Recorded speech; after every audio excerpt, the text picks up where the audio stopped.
Sometimes, when you find yourself overwhelmed by boring, monotonous, and predictable content, surely you ask yourself, why? What happened? Why is this being so predictable? Gosh, I guess it's me. I'm a demanding, spoiled consumer who expects too much. And that is probably at least a bit true. But another perspective is that many of the ongoing shows are disappointing and repetitive. I have found that most comedy shows tend to become tedious with time. From How I Met Your Mother to Modern Family, at some point, as an audience member, I can discern the range of comic devices used, and I end up disappointed with the worn-out jokes and cliches, and I assume the same happens to all of you. Essentially, I think it can be rather easy to make the audience laugh about something positive, something simple and straightforward, and there are many examples of such habitual humor reliant on known premises in Brooklyn Nine-Nine or Rick and Morty or other popular shows. For the record, I do have genitals. They're functional and aesthetically pleasing. But honestly, it just gets boring after a while. It has this predictable pattern to it that the audience tends to get used to rather quickly. In contrast, the show that is a topic of this video is an animated series of merely 6 hilarious and personable episodes, filled with frantic comedy that initially presents itself as a slightly humorous first-person narrated story. If this thing is meant to happen, Zero, then it will, you know. All this crazy rushing around to make things happen.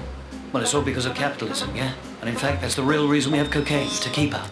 But although I will tell you about the show, the key takeaway here is how the makers of the show successfully created psychological time and built on it to make a comedy series with a meaningful message. There Along the Dotted Line, Strappare lungo I bordi, is an Italian animated series by Zerocalcare and is loosely inspired by real events, and many actual aspects of Zero's life have been replicated in the series. The most notable aspect of the show is the fast-paced, dark yet hilarious inner monologue of the main character, whose anxieties and worries are further embodied by an imaginary figure of an armadillo reflective of his conscience. Why are you playing it so cool now, Zero, eh? Why are you playing it so cool when in real life every time you say hi you start sweating like a pig and looking at your shoes as if you had your lines written there on your laces? What are you playing at? What is also very well executed in this series is that, in a way, each of the episodes can be seen as almost a standalone segment, amusingly serving as a commentary on certain aspects of life. The awkwardness of dating, the impossibility of decluttering your apartment, the annoyances of getting on a train and traveling, or something as mundane as choosing a Netflix film to watch. The last of the fiefs. It's another sofa, because at first I thought I could put them into an L shape so that when I had people over, everyone could sit down. But the truth is that I've never invited anyone over because I'm an unsociable hermit and this is my cathedral of solitude. And so, bit by bit, sofa number 2 disappeared under a bunch of crap. But yet, I want you to notice that there will be a significant thread connecting all the episodes. Among the absolute chaos, the confusing timeline, and the never-ending exaggerated fantasy narratives. There Along the Dotted Line is a structured, meaningful show with an interesting spin that turns moments of genuine sadness into a hopeful message. So we went slow, because we thought that's the way life worked. That we just had to tear along the dotted line, very slowly, following that dotted line to our destiny. And everything would happen as it was supposed to. Because we were only 17 and we had all the time in the world. Like Achilles and the tortoise. Something worth mentioning is the bizarre inner workings of Zero. Zero, who is the main storyteller, is a very engaging character, and within the first few minutes, you will notice that the way he tells his story is seriously colored by his experiences or recollection of the events. And although what is the story that he is telling will not be fully revealed until the very last episode, he is an apt narrator from the very first scene. He provides context accompanied by hilarious animated visuals that shed light on his cultural upbringings and influences. After all, my emotional development was influenced by a huge piece of graffiti in my neighbourhood. That was the perfect combination of traditional working class homophobia and the mysterious heterophobia that no one had ever really seen. For example, when we are introduced to Alice, she has a robot-like voice because Zero cannot quite remember what her voice sounds like. Hi, nice to meet you. I'm Alice. She didn't actually sound like a robot, but I haven't spoken to her for ages and I can't do a good impression of her. Zero is quite self-centered, but his self-aware inner monologue provides a hilarious comic performance. His rants focus on everyday problems but are made personal and meaningful. Each random personal trauma story ends with a message that may or may not provide you with reassurance, but certainly is entertaining. Anyway, it feels like time is running out and the fight between the margarita and the whatever pizza is starting to make me go mad. It's like being made to choose whether to throw my mother or my father from a tower. This whole free will thing seems exceptionally cruel. I'd like a legal guardian to choose for me, so I can pin the blame on if needed. He introduces drama into mundane tasks. The frustrations of cleaning his apartment are explained with references to the Game of Thrones. And when his friend destroys his self-pitying narrative, he tells us about the annoyance of not having a good comeback. But the poor little prince can smell some urine, poor boy. I'd have liked to respond, but now I feel deprived of my God-given right to complain, as if I've been robbed of a fundamental element of the wholly self-pitying male constitution.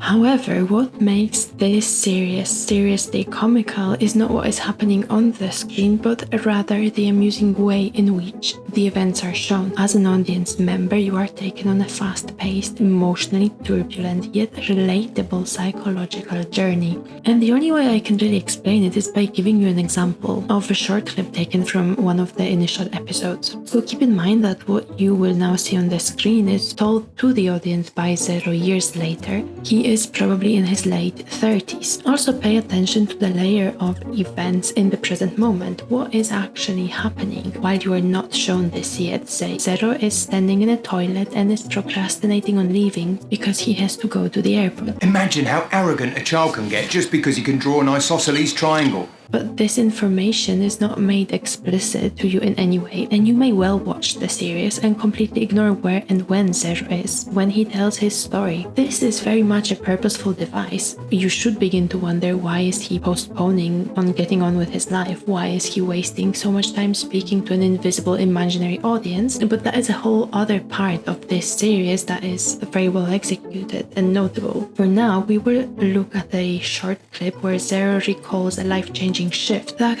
occurred in his mindset in primary school. The most important aspect of the clips that I want you to focus on is the ratio of real to imaginary contextual events and what these scenes reveal about Zero's perspective. So rather than showing the clips as they are presented in the show, we will first look at what happened in reality. So at some point in primary school, Zero was called multiple times to the board and he did not know how to solve maths problems.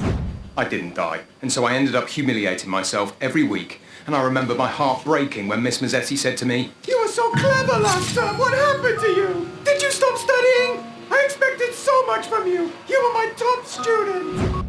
Zero then received one of the worst grades in the class on maths test. Soon after, Zero's friend pranked the teacher and Zero was implicated in the prank and suspended. I remember one morning we'd gotten our grades back from a test, and Secco and I were the worst in the whole class, and I asked him, "Hey Secco, holy moly, can't you see how much we disappointed her? How can you live with yourself knowing the fact that you're so terrible?" "I don't give a shit. Should we go and get some ice cream?" That partly explains why that day after school, when we were just chatting quietly and everything seemed normal, Miss Mazzetti drove by in a car on her way home. And boom! A cherry bomb explodes under her car. There was Secco with a handful of firecrackers ready to strike again. Sarah and I said to him, "Are you insane? What the hell have you done? Run, you idiot!" Then Sarah and Zero talked about Miss Marzetti and the pressure we feel not to disappoint others. "Oh, Sarah, now you know how it feels to disappoint someone who loves you and believes in you. I'm sorry you had to find out this way." My God, Zero, how much does Miss Mazzetti care for you? For me? For any of us? She has a son and it's not you. So 4 things really happened. And now, in contrast, let's look at the many colorful events that only ever occurred in the imagination land of Zero. Strange idea that I was intelligent and I was very arrogant about my future. I can do whatever I want because I'm clever. I'll succeed at everything in life. If I feel like it, I'll even get American citizenship at 18 and then I'll run for president. When suddenly a chasm opened up, and out of the fiery pits of hell came long division and fractions. And I realised that if I wanted to be remembered as a smart boy, I'd have to die right then. Again. And she'll keep drinking more and more until she becomes just a shell, and in the end she'll crash into a frozen food truck, and at her funeral her family will say, She was never the same after that shitty kid failed to get to grips with long division. At that age, my conscience had already taken on the shape of an armadillo, and every day it would say, "Can't you see how sad she is?" Other than the armadillo, I only spoke to 2 people at that time, which was enough because they came from the 2 extremes of the classroom food chain.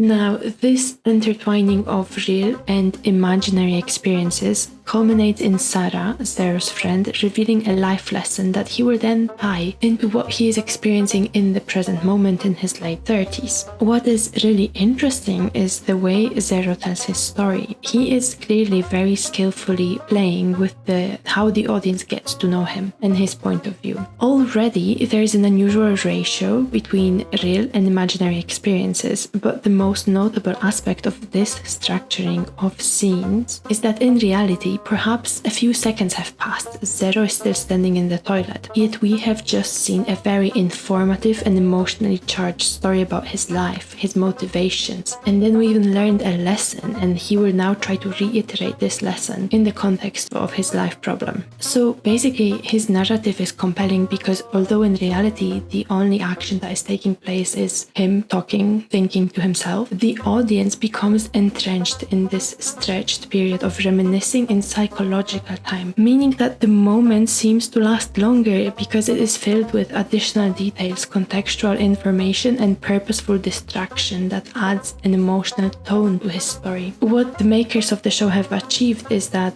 the way the story is assembled from one scene to another offers a strategic time freeze option, and during that time freeze section, Zero goes on to construct an engaging, dynamic, and dramatic moment that enhances your experience as a viewer.